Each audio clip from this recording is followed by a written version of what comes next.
Assalamualaikum warahmatullahi wabarakatuh. Alhamdulillah, wassalatu wassalamu ala rasulillah wa ala alihi wa ashabihi wa man walah, wa la hawla wa la quwata illa billah. Alhamdulillah, ma'asyiral muslimin, para pemirsa yang dimuliakan Allah subhanahu wa ta'ala. Bersyukur kita kepada Allah di kesempatan kali ini kita masih diberikan kesempatan untuk berjumpa kembali dalam majelis kita, majelis belajar bahasa Arab, yang mana dengan majelis ini kita berharap bahwasanya Allah Subhanahu wa taala membukakan jalan bagi kita, jalan kebaikan, yaitu jalan untuk kita bisa memahami agama kita ini, yang mana agama kita ini bersumber dari bahasa Arab. Yang tentunya kita ingat sabda Nabi kita Muhammad sallallahu alaihi wasallam, beliau bersabda, "Man yuridillahu bihi khairan yufaqihu fiddin." Barang siapa yang Allah berkehendak kepadanya untuk mendapatkan kebaikan, maka Allah akan memahamkan dia terhadap agama ini. Dan tentunya kita akan bisa memahami agama ini dengan baik dan benar apabila kita bisa memahami bahasa dari agama ini, yaitu bahasa Arab tersebut. Maka untuk itu, para pemirsa, marilah kita menata niat, ya, meluruskan niat kita, memohon kepada Allah Subhanahu wa taala agar diberikan kemudahan dan keistiqomahan dalam belajar bahasa Arab ini. Baik, kita lanjutkan pertemuan kita. Sebelumnya terakhir kita sampai pada halaman ke-17, ya, halaman ke-17. Sekarang silakan dilanjutkan, dibuka kembali bukunya di halaman yang ke-18. Di halaman 17 kita sudah menyelesaikan tentang latihan, ya. Latihan yang pertama yaitu tentang membaca dan menulis serta memberikan harokat pada akhir dari setiap kata. Nah, sekarang di halaman yang ke-18 ini, ya, silakan dilihat di halaman ke-18. Maka di sana latihan yang ketiga, ya, latihan ketiga. Perintahnya adalah ikhtar kalimatan minal qaimah ba tunasibul kalimah alati fil qaimah hamzah. Apa maksudnya? Ikhtar, pilihlah, kalimatan, satu kalimat, satu kata, ya. Pilihlah satu kata, ya, minal qaimah ba, dari, ya, susunan yang ada di tabel di kolom B, kolom ba ini, ya, tunasibul kalimah, yang sesuai dengan kata fil qaimah di dalam kolom hamzah, ya. Jadi ini kita mendapatkan di kolom hamzah ini ada susunan kata. Ada kata at-talibu, ada kata ad-dukanu, ada kata at-tufahu, kemudian ada kata al-ma'u, dan berikutnya ada kata al-hajaru, dan terakhir ada kata al-qalamu. Nah, kata-kata ini silahkan dipilihkan pasangannya dari susunan kata yang ada di kolom ba. Yang mana di kolom ba itu ada kata ladzidun, kemudian ada kata maksurun, kemudian ada kata sakilun. Nah, kemudian ada kata maftuhun, dan kemudian ada kata maridun. Terakhir ada kata harun.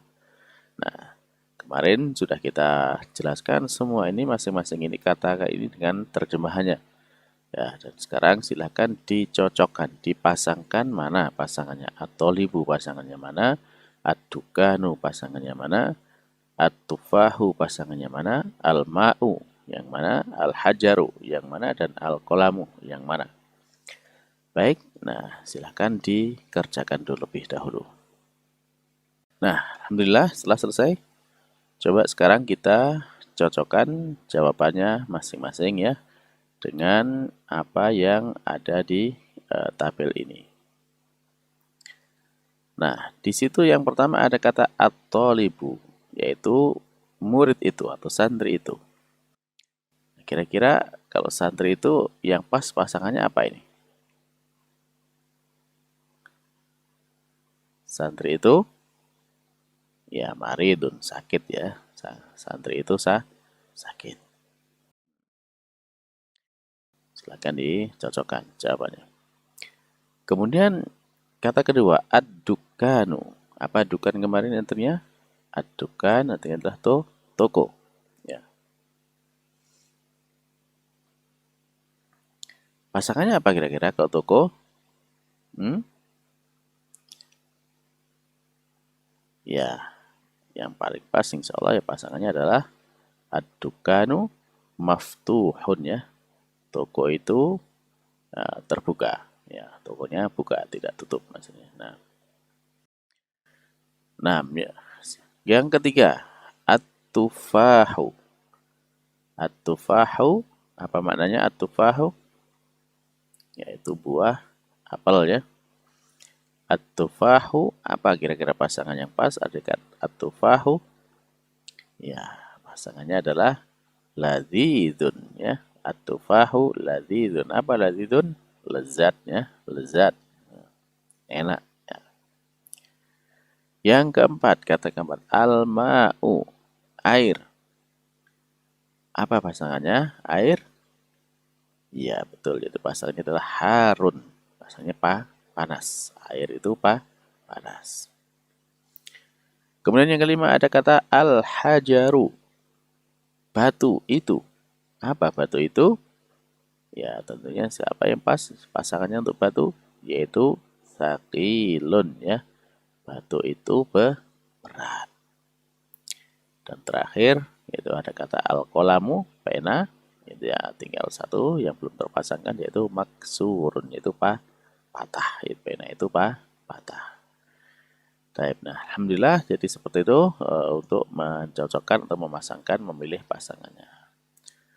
Nah, saya berharap semua bisa mengikuti ya. Nah, baik kita lanjutkan kepada kata-kata yang ada dalam kotak al-kalimatul jadidatu, kata-kata yang baru. Ya, baru kita dapatkan dalam pembahasan kali ini. Apa saja kata-kata itu? Kata-kata itu ada kata hulwun. Apa kemudian hulwun artinya?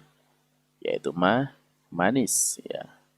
Kemudian ada kata maridun. Nah, barusan tadi kita jawab maridun. Apa maridun? Ya, maridun rasa sakit. Nah, kemudian ada kata dukanun ya, juga barusan kita jelaskan. Kata dukanun artinya toko. Nah, berikutnya ada kata ghaniyun. Apa ghaniyun? Di awal dari pembahasan kita ini sudah disebutkan, sudah kita jelaskan di sana. Ghaniyun artinya adalah kaya ya, kaya. Kemudian ada kata tawilun. Kata tawilun itu artinya adalah tinggi. Kemudian ada fakirun.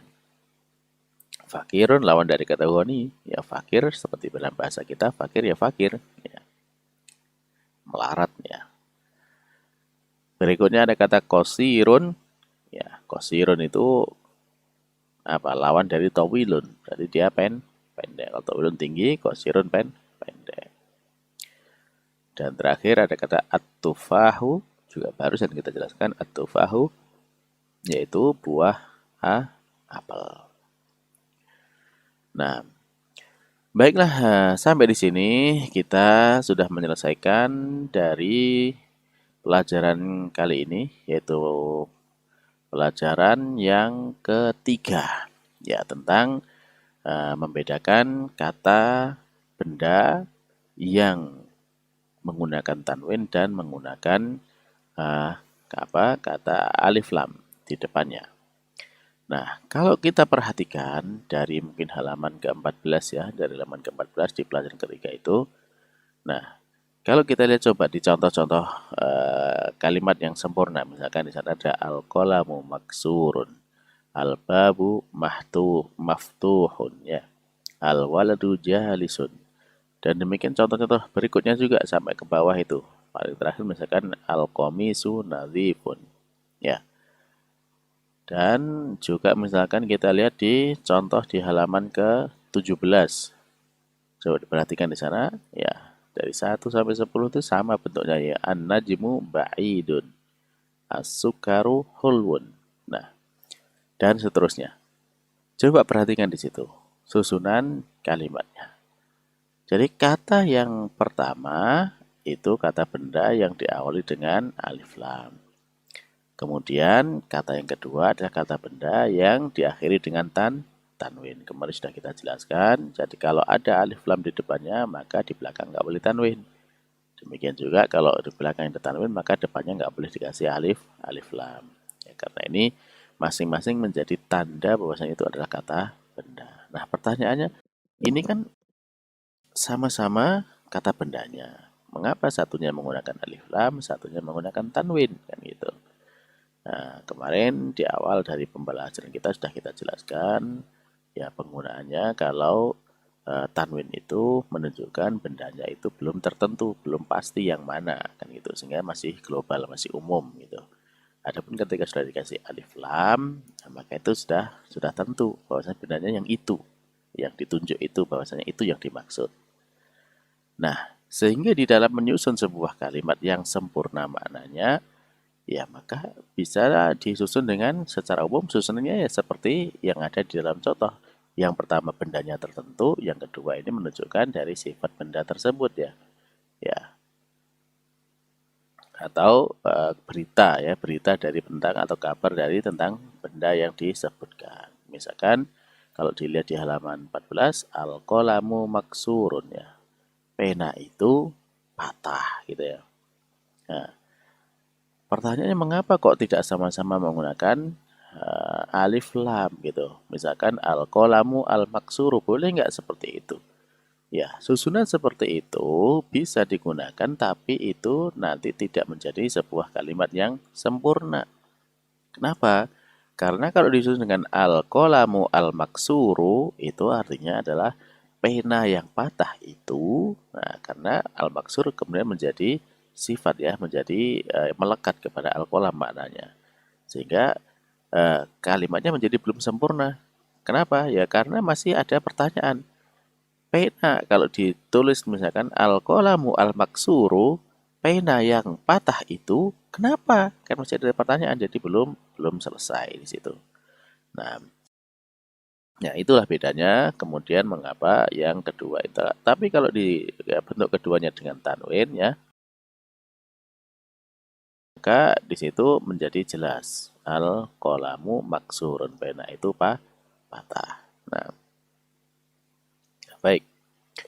Demikian juga kalau misalkan sama-sama dengan tanwin, qalamun maksurun.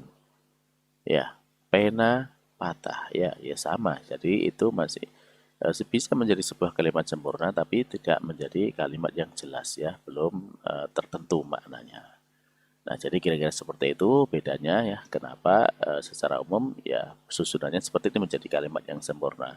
Kata pertamanya adalah dengan alif lam, sedangkan kata benda keduanya dengan tanwin. Yaitu secara umum demikian. Baiklah ya, mudah-mudahan yang seperti ini bisa difahami. Dan insya Allah setelah ini kita akan melanjutkan tentang pembahasan yang baru tentang huruf-huruf Qamariyah dan huruf Samsiyah. Dan mudah-mudahan ya yang singkat ini memberikan manfaat kepada kita dan tentunya menjadi tambahan kebaikan dan pahala untuk kita semuanya karena kita berusaha untuk menjalankan perintah Allah Subhanahu wa taala dan berusaha untuk memahami dari agama kita kali ini. Dan akhirnya kita tutup dengan doa kafaratul majelis. Subhanakallahumma rabbana wa bihamdika asyhadu an la ilaha illa anta astaghfiruka wa atubu ilaik. Assalamualaikum warahmatullahi wabarakatuh.